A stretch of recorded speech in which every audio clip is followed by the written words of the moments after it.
Welcome back to my channel. ഇന്ന് നമ്മൾ ഉണ്ടാക്കുന്ന റെസിപ്പി നാടൻ പഴംപൊരിയാണ്. പഴംപൊരി ഇഷ്ടപ്പെടാത്തവരായി കേരളീയർ ആരുമില്ല. അതിനുവേണ്ടി നമ്മൾ ആദ്യം തയ്യാറാക്കേണ്ടത് പഴംപൊരിക്ക് ആവശ്യമായ മാവ് തയ്യാറാക്കുക എന്നുള്ളതാണ്.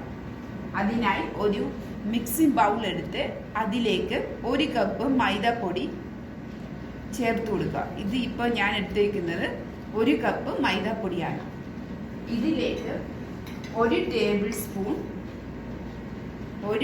സ്പൂൺ അരിപ്പൊടി ചേർക്കുക. അരിപ്പൊടി ചേർക്കുന്നത് ക്രിസ്പി കിട്ടാൻ വേണ്ടിയാണ്. ചേർക്കേണ്ടവർക്കും ഉണ്ട്, ചേർക്കേണ്ടാത്തവർക്കും ഉപയോഗിക്കാം കേട്ടോ. ചേർക്കേണ്ടവർക്ക് ചേർക്കാം, അല്ലാത്തവർക്ക് ചേർക്കുക വേണ്ട. ഓക്കെ, ഇനി ഇതിലേക്ക് 1/4 ടീസ്പൂൺ മഞ്ഞൾപ്പൊടി ചേർക്കുക. മഞ്ഞൾപ്പൊടി ഓപ്ഷണലാണ്, കളർ കിട്ടാൻ വേണ്ടിയാണ് ഉപയോഗിക്കുന്നത്. ഇനി ഇതിലേക്ക് 3 ടേബിൾ സ്പൂൺ പഞ്ചസാര ചേർത്ത് കൊടുക്കാം. മധുരം ആവശ്യമുള്ളവർക്കാണ്, അതിനനുസരിച്ച് മധുരം കുറച്ച് കൂടുതലും ഉപയോഗിക്കുക കേട്ടോ.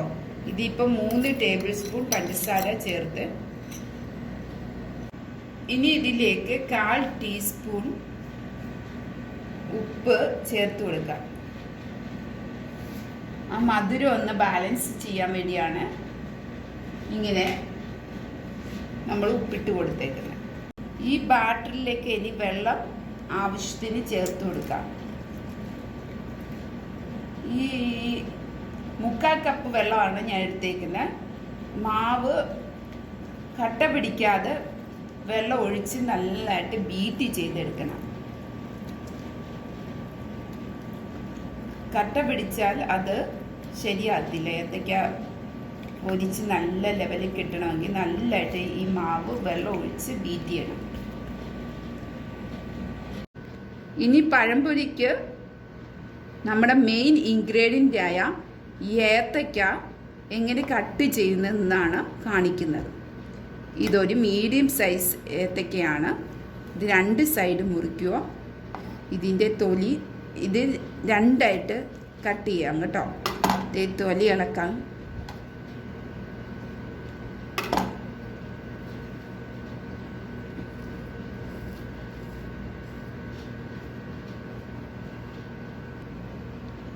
ഇനി ഇത് 4ആയിട്ട്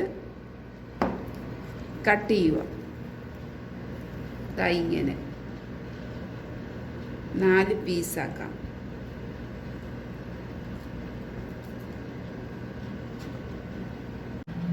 ഇപ്പോൾ നമ്മൾ ഏത്തയ്ക്ക പൊരിക്കാൻ വേണ്ടി 4 പീസാക്കി, ഒരു ഏത്തയ്ക്ക 4 പീസാക്കി, അങ്ങനെ 3-4 ഏത്തയ്ക്ക ഉണ്ട്. അത് ഞാൻ റെഡിയാക്കി വെച്ചിട്ടുണ്ട്.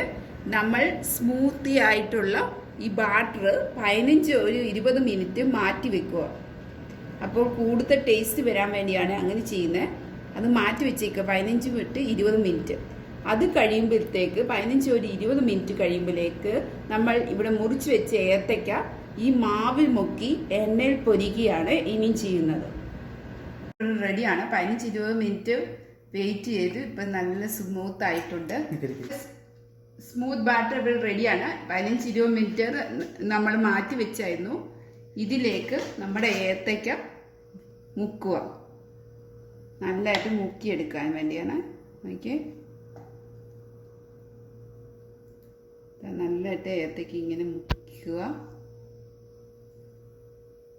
മുക്കിയെടുത്തു. നമ്മളിപ്പോൾ സ്റ്റൗവിലേക്ക് പാൻ വെച്ച് അതിൽ എണ്ണ നല്ലതായി ചൂടായി കിടക്കുകയാണ്.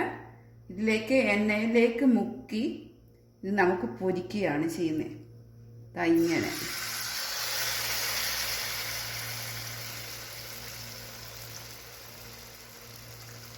അടുത്തത് ഇപ്പോൾ നമ്മൾ മീഡിയം ഫ്ലെയിമിലേ വെക്കാവൂ തീയെ. കാരണം മീഡിയം ഫ്ലെയിമിലാവുമ്പോൾ നല്ലതായിട്ട് മൊരിഞ്ഞ് നമുക്ക് കിട്ടും. അധികം ഹൈ ഫ്ലെയിമിൽ വെക്കല്ല. അപ്പോൾ സ്മൂത്തായിട്ട് നമുക്ക് ഏത്തയ്ക്ക പൊരിച്ചെടുക്കാം. നോക്കിയേ, സ്മൂത്തായിട്ട് ഇത് ഒരു വശം വെന്ത് വന്നിട്ടുണ്ട്. അപ്പുറ വശം നമ്മൾ തിരിച്ചിട്ട് കൊടുക്കുകയാണ്. ഇങ്ങനെ സ്മൂത്തായിട്ട് അത് തിരിച്ചിട്ട് കൊടുക്കാം. പറ്റിപ്പിടിക്കത്തില്ല. അപ്പോൾ ഓക്കെ, നല്ല രസമുണ്ട് കാണാൻ തന്നെ. നമ്മുടെ നാവിൽ രുചിയേറുന്ന ഏത്തക്ക പൊരിച്ചതാണ്. മീഡിയം ഫ്ലെയിമിലാവുമ്പോൾ അത് നല്ല ലെവലിൽ നമുക്ക് കിട്ടും. ഗൈസ് നോക്കിക്കേ, ഇപ്പോൾ നമ്മുടെ ഏത്തയ്ക്ക ഇപ്പോൾ ഗോൾഡൻ കളറായി. ഇനി നമ്മൾ ആ നാടൻ രുചിയുള്ള ഏത്തയ്ക്കപ്പം ബീഫിൻ്റെ കൂടെ കഴിച്ചാൽ മതി. നമ്മുടെ നാവിൽ രുചിയേറുന്ന ഏത്തയ്ക്കപ്പമാണ്. നോക്കിക്കേ, എന്താ സൂപ്പർ അല്ലേ? ടേസ്റ്റ് ചെയ്യൂ, ആസ്വദിക്കൂ. Please subscribe my channel. Thank you for watching.